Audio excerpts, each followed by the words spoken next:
오늘 함께 승인받지 못하는 계획이라는 제목으로 하나님의 말씀을 나누겠습니다. 하나님께 승인받지 못하는 계획입니다. 한 회사원이 있습니다. 열심히 프로젝트를 준비해서 제출했습니다. 누가 보기에도 이거는 최고의 프로젝트로 보입니다. 모두 칭찬하고 이번에 승진할 거다라고 했어요. 하지만 그 문서를 본 사장님이 왜인지 승인 도장을 찍어주지 않습니다. 왜냐하면 문서 문구 중에서 아주 미세하게 자기 입속을 차리는 그런 문구를 발견했기 때문입니다. 그 누구도 발견하지 못했지만 사장님의 눈에 그게 보인 거예요. 그래서 해주지 않은 거죠. 아무리 좋은 계획이라고 할지라도 최고 경영자가 승인하여서 결제해주지 않으면 그 계획은 모두 무용지물이 되어버리고 맙니다. 보험, 은행 업무, 그 어떤 것도 승인한다는 이 도장이 없으면 소용이 없는 거죠. 도장이 찍혀 있어야 그 문서가 인정되고 그때부터 효력을 발생하게 됩니다. 그처럼 우리가 살아가는 이 세상의 모든 일들도, 영적인 모든 일들까지도 하나님께서 승인 도장을 찍어 주셔야만 진행이 됩니다. 그러면 하나님은 어떤 것에 승인해 주실까요? 그 기준은 무엇일까요? 우리 본문에 등장하는 아이도벨과 후세의 계략에 다르게 하신 하나님의 말씀을 통해서 살펴보기를 원합니다. 먼저 아이도벨이 자신의 전략을 압살롬에게 이야기합니다. 사람 12,000명을 데리고 바로 다윗을 쫓아가 기습하면은 모든 백성이 도망할 것이니 그때 다윗 왕만 쳐서 죽인다라는 그런 전략이었죠. 그럼 다윗을 따르던 그 사람들이 다 압살롬에게로 돌아오고 모두가 평안해질 거다라는 거였어요. 그 모든 사람의 마음을 움직일 수 있다는 자신감을 가지고 내건 그런 전략이었습니다. 작은 힘으로 최소한의 피해만을 내는, 사실은 그냥 보기에 최고의 전략이었어요. 그래서 압살롬뿐만 아니라 이스라엘의 장로들 모두가 옳다라고 여긴 거죠. 하지만 이 작전은 실현되지 않습니다. 왜냐하면 하나님께서 승인하지 않으셨기 때문입니다. 그럼 하나님께서 왜 해주지 않으셨을까요? 가장 완벽한 것 같은 이 모든 계획이 압살롬의 나라, 같은 말로 사람의 나라를 세우기 위한 것이기 때문입니다. 어제 말씀에서도 함께 나누었듯이 아이도벨은 예전에 다윗의 훌륭한 모사였고 또 친밀한 그런 친구였습니다. 다윗을 보호하기 위해서 최고의 전략을 짜왔던 그런 전략가였어요. 하나님이 지혜를 주신, 그래서 그 지혜를 선하게 사용한 그런 사람이었죠. 그런데 이제는 압살롬을 보호하기 위해서 자신이 정면에 나서겠다고 이야기합니다.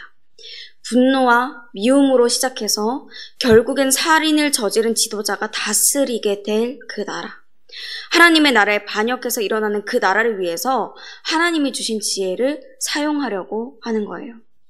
그래서 하나님은 이 압살롬의 반역도 거부하시고 이 나라가 무너지게 하시기 위해서 아이도벨의 계획에 승인하지 않으셨습니다. 오늘 본문 말씀은 14절 하반절 말씀입니다. 이는 여호와께서 압살롬에게 화를 내리려 하사 아이도벨의 좋은 계획을 물리치라고 명령하셨음이더라. 아멘. 오늘의 첫 번째 주제입니다. 아무리 최고의 계획일지라도 하나님의 섭리 앞에 무너집니다. 아무리 최고의 계획일지라도 하나님의 섭리 앞에는 무너져버리고 마는 거예요. 사람이 아무리 머리를 쓰고 다른 사람들이 보기에 좋은 계획과 전략을 들고 왔다고 할지라도 그게 하나님의 뜻에 맞지 않으면 그 계획은 즉시 사라져버리게 되는 거죠. 잠언 16장 9절에서 말씀합니다. 사람이 마음으로 자기의 길을 계획할지라도 그의 걸음을 인도하시는 이는 여호와시니라. 아멘. 일개사원은 당장 자기의 부서, 자기가 맡은 그 앞의 일밖에 보지를 못합니다. 그리고 숨겨질 거라고 생각해요. 그러나 그 회사의 최고 경영자는 회사 전체를 볼 수 있는 눈이 있습니다. 그리고 비전이 있죠. 그래서 CEO는 회사의 미래를 위해 합당한 것에는 승인을 하고 아닌 것에는 승인을 하지 않을 수 있습니다. 마찬가지로 사람인 우리 모두는 아주 단편적인 것밖에 보지 못하지만 하나님은 모든 만물을 다스리시고 또 만드셨습니다. 우주적인 그런 분이시고 모든 영과 육의 세계를 속속들이 다 꿰뚫어 보실 수 있는 그런 분이세요. 그리고 선하고 가장 아름다운 그런 계획을 가지고 계시죠. 그래서 하나님은 하나님 나라를 위해서 합당한 것에는 승인하시고 그렇지 않은 것에는 승인하지 않으십니다. 해가 쨍쨍해서 비가 오지 않을 거라고 호언장담했는데 갑자기 비가 오는 날이 있고, 바람이 불 거라고 예상했는데 바람이 안 부는 날이 있고, 추울 것 같았는데 더운 날이 있고, 더울 것 같았는데 추워서 막 감기 걸린 날이 있죠. 하나님은 우리가 이럴 것이다 라고 예상했던 것들을 한순간에 뒤집을 수 있는 그런 능력의 하나님이십니다. 그 계획이 악하다면 하나님은 분명히 정의와 공의로 뒤집으시는 그런 분이세요. 그런데 그 계획이 하나님의 나라를 위한 것이라면 하나님은 비록 그 전략이 좀 부족한 것이라도 상식적으로, 일반적으로 별로라고 승인되지 않을 거라고 생각되는 것일지라도 귀하게 사용하십니다. 사람의 마음까지도 주관하시는 이 하나님이 먼저 압살롬의 마음을 움직이셨어요. 그래서 후세의 전략도 들어보도록 인도하셨죠. 후세는 사실 다윗의 사람입니다. 그런데 군사 전략상 압살롬의 편인 듯 이렇게 하면서 아히도벨의 전략에 대해서 의견을 내놓는 거예요. 그의 전략이 좋지 않다라고 하는 거죠. 누가 봐도 좋은 계획, 누가 봐도 최고의 전략이에요. 그런데 그대로 실행했다가는 다윗의 생명이 위태해지기 때문에 지금 막아야 되는 거죠. 물론 다윗은 담대한 용사입니다. 부족한 것이 있긴 하지만 그래도 하나님을 신뢰하는 믿음의 사람이에요. 그렇다 할지라도 지금 아무것도 모르는 상태이고 준비도 안 된 상태인데 갑자기 이 아히도벨이 이끄는 많은 이 군사들을 만나게 되면은 이기기 어려울 것 같다, 위태하게 되겠다라고 후세가 판단한 거예요. 그래서 후세는 압살롬이 아히도벨의 이야기를 듣지 않도록 하나님의 지혜로 압살롬의 마음을 흔들어 버립니다. 그의 아버지인 다윗이 용사고 영웅이고 또 그와 함께하고 있는 모든 자들이 용사다, 이스라엘이 다 알고 있다라고 얘기해요. 그리고 아히도벨의 예상과 달리 다윗이 전쟁을 많이 해봤던 그런 익숙한 사람이기 때문에 너가 생각하는 것처럼, 네가 예상하고 있는 것처럼 군사들과 함께 자지 않을 거다, 어딘가에 숨어 있을 거다라고도 해야죠. 그렇게 해서 다윗의 군대에게 가면 분명히 당할 거고 또 사상자가 나오면 전의만 상실하게 될 거다라고 딱 뿌리를 박습니다. 이제 압살롬의 마음은 흔들리고 있어요. 아버지 다윗이 어떤 왕인지를 어려서부터 이 압살롬이 보고 자라왔죠. 전쟁에 얼마나 능한지. 사실은 하나님이 함께 하셔서 늘 이겼던 거지만 그것을 보면서 또 느꼈던 것이 있었을 것입니다. 또 두려운 마음도 있는 거죠. 후세는 그런 압살롬과 이스라엘 장로들에게 자신의 전략을 이야기합니다. 압살롬이 직접 많은 백성들을 데리고 전쟁에 나가라는 거예요. 그러면 다윗과 함께 있는 사람들을 제압할 수 있을 거다. 분명히 이길 수 있을 거다. 성에 숨어 있어도 사로잡을 수 있을 거다. 이렇게 해요. 지금 후세는 최대한 시간을 끌어야 됩니다. 아히도벨의 전략을 막으면서도 다윗과 그 군대가 도망치고 이 사태에 대비할 시간을 벌어야 되는 거죠. 그래서 아히도벨의 계략과 비교해 봤을 때 비효율적인 전략을 낸 것입니다. 당장 상대를 쫓아가도 모자를 판에 온 백성을 모으고 전쟁을 준비하고 많은 사람이 쫓아가라고 하는 거예요. 그런데 놀랍게도 반전이 일어납니다. 압살롬과 모든 이스라엘 사람들이 아히도벨의 그 합리적인 전략보다 이 후세의 비합리적인, 그런 비효율적인 것이 좋다고 결론을 내린 거예요. 단 한 가지 이유로 통과한 것입니다. 하나님께서 후세의 계획에 승인 도장을 찍어주셨기 때문입니다. 본문 14절 전체의 말씀입니다. 압살롬과 온 이스라엘 사람들이 이르되 아렉사람 후세의 계략은 아히도벨의 계략보다 낫다 하니 이는 여호와께서 압살롬에게 화를 내리려 하사 아히도벨의 좋은 계략을 물리치라고 명령하셨음이더라. 아멘. 오늘의 두 번째 주제입니다. 아무리 부족한 계획일지라도 하나님이 섭리하시면 이루어집니다. 아무리 부족한 계획일지라도 하나님이 섭리하시면 그 계획이 채택되고 이루어지는 거예요. 하나님은 완전한 하나님의 나라의 그런 그림자가 되는 이 다윗 왕국을 세우시기 위해서 다윗을 택하셨고 그 뿌리에서 구원의 새싹이 이어질 수 있도록 나올 수 있도록 예수 그리스도께서 이 땅에 오실 수 있도록 하나님의 하나님 되심을 보여주셨습니다. 전쟁터에서 채택받기 어려운 후세의 전략에 모든 이들이 다 따를 수 있도록 그들의 마음을 움직여 주신 거예요. 아히도벨은 자신의 계략으로 모든 사람들이 압살롬을 따르게 될 것이다 이렇게 호언장담했지만 하나님은 그 계획을 물리치시고 후세의 계략을 통해 후에 다윗에게로 많은 사람들의 마음이 돌아오도록 그렇게 인도하셨습니다.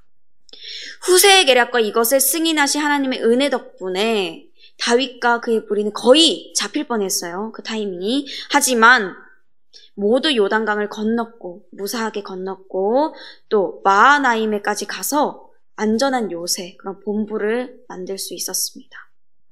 압살롬이 뭔가 잘못됐다는 것을 깨달았을 때는 이미 늦었죠. 아히도벨도 자신의 모략이 실현되지 못하고 압살롬의 반역에 실패한 사실을 뒤늦게 깨닫게 되었어요. 더 이상 짜낼 전략도 없고 반역에 가담한 죄로 결국에 나는 죽임당하게 될 것이다. 이렇게 생각되니까 스스로 목을 메어 죽는 비참한 선택을 하게 되었습니다.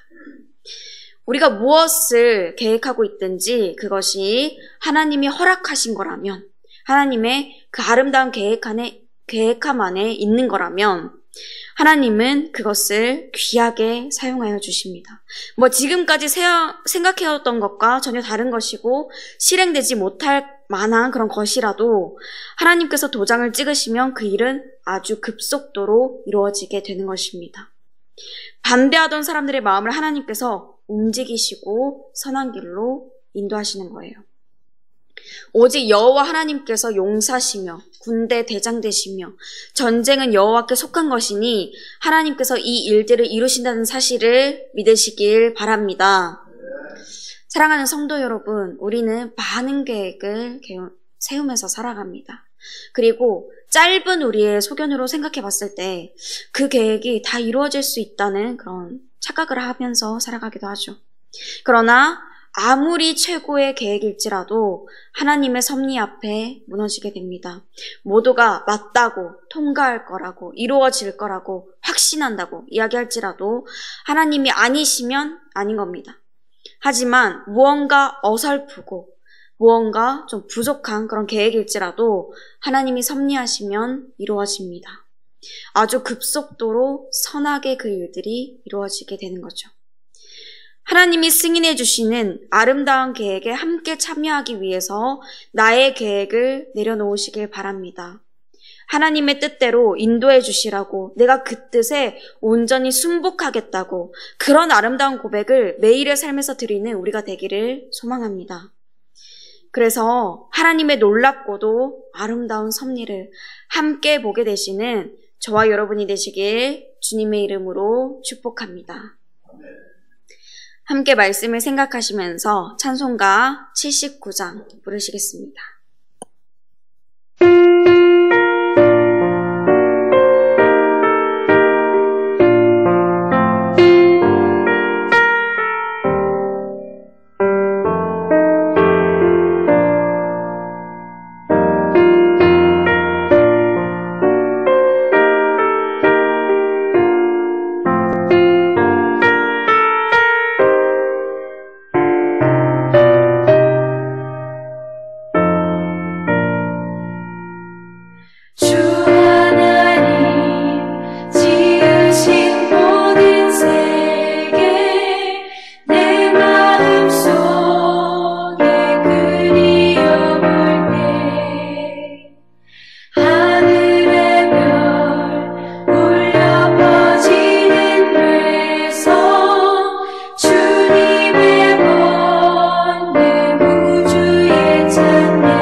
숲속이나 험한 산 골짜기에서 지적 위는 저 새소리들과 고요하게 흐르는 시냇물은 주님의 솜씨 노래하도다. 주님의 높고 위대하심을 내 영혼이 찬양하네. 주님의 높고 위대하심을 내 영혼이 찬양하네.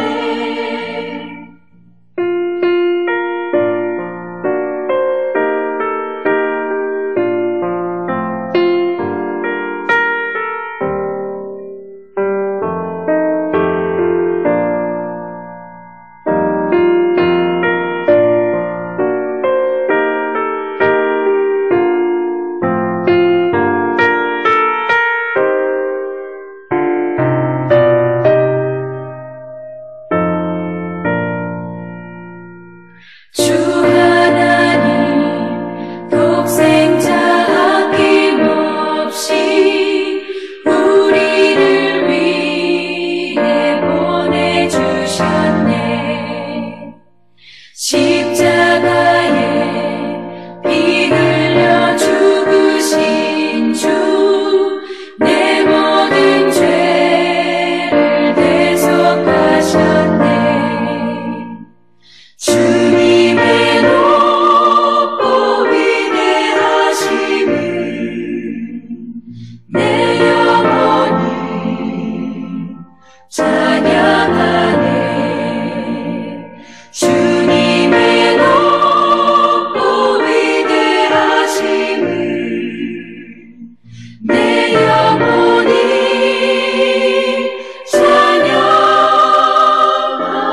찬양하네.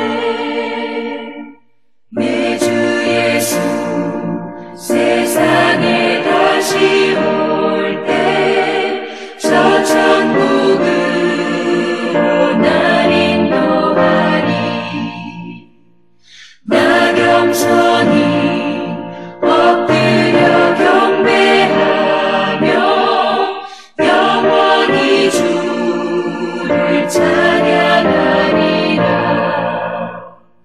주님의 높고 위대하심을 내 영혼이 찬양하네. 주님의 높고 위대하심을 내 영혼이